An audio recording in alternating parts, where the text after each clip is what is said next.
Welcome to Smite, the online battleground between mythical gods. This is a basic tutorial for players that are brand new to Smite. It should be especially helpful if you're also new to MOBA type games. We'll cover more advanced topics in future tutorials. In Smite, the battle is between two teams of 5 players, and each player controls a different god from ancient mythology. Your team of 5 gods spawns in your temple. The enemy team spawns on the opposite side of the arena map. Your goal?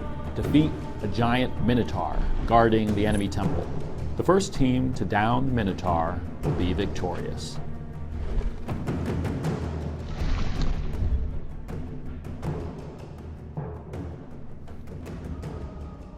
From the main menu, select Play Now, Normal Match, Solo.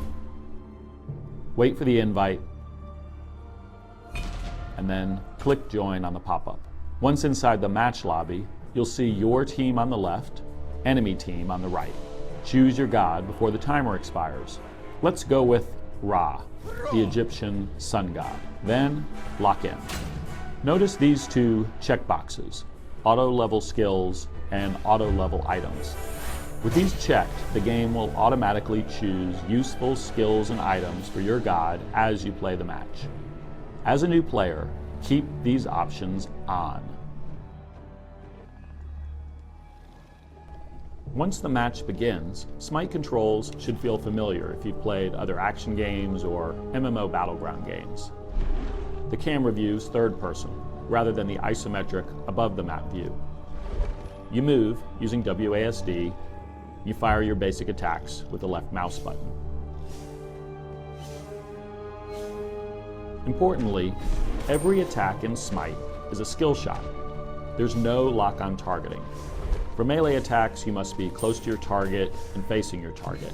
And for ranged attacks, your shots are aimed projectiles and the enemy can dodge them. Positioning is very important. During the match, your god advances in level from 1 to a max level of 20 in about 30 minutes. With each level, you gain a skill point to upgrade an ability. Since you've chosen auto level and auto item, your god will automatically gain abilities as you level. Your abilities are mapped to the keys 1 through 4. Here's Ra using his first ability, Celestial Beam. Press 1 to ready the ability and show a ground target, then position the target. Right-click if you want to cancel.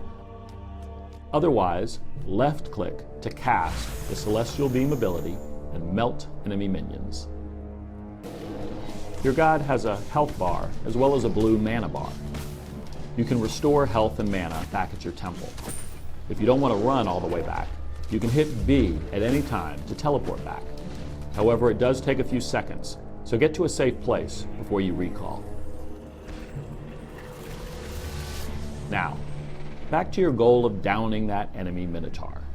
Let's take a look at the battleground. The map has 3 defined lanes, plus a jungle area between those lanes. Along each lane, you'll find a series of defenses between you and the Minotaur. Defenses include minions, towers, and phoenixes. Minions. These AI-controlled creeps spawn every 30 seconds, and they march down the lane toward the enemy temple. Friendly minions meet enemy minions in the middle of the lane and fight it out.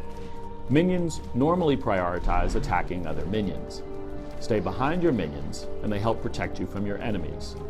When do enemy minions attack you? Number 1, if there's no friendly minions nearby, the enemy minions will target you.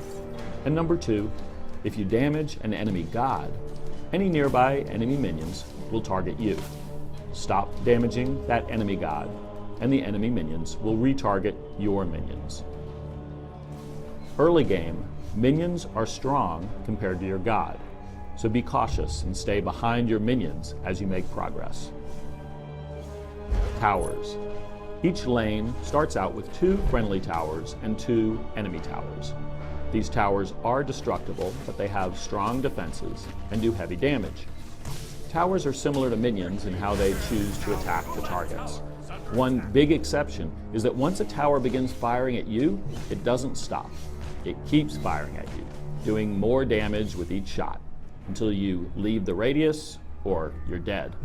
Help your minions advance, and they'll push forward and eventually try to destroy the first tower. You should only attack towers directly when your minions are close enough to absorb the shots fired from the tower. When the last nearby minion dies, the tower will target you. So be cautious and aware of your minions when attacking a tower. Also, you can't damage towers with your special abilities, only your basic attack. If you attack an enemy god while within range of the tower, that tower will instantly begin firing at you. Your friendly towers act the same way. So if you're having trouble defending in a lane, stay near your own tower for protection. The Phoenix. After destroying the 2 towers protecting a lane, you'll face this final lane protector. The Phoenix functions similarly to a tower, but take down an enemy Phoenix and you'll begin spawning much stronger flaming minions in that lane. Flaming minions have more defenses and do much more damage, so they help your team advance. But after a few minutes, that enemy Phoenix will resurrect itself, so it is a temporary advantage. Now inside the enemy temple, you'll face the ultimate goal, the enemy's Minotaur. The Minotaur battle is like a final boss fight. He's strong and he's mobile. Also, the Minotaur gains a buff for each defense still standing. So if you assault the Minotaur with enemy towers and phoenixes still up, he will be substantially stronger. But with team coordination, you can take him down.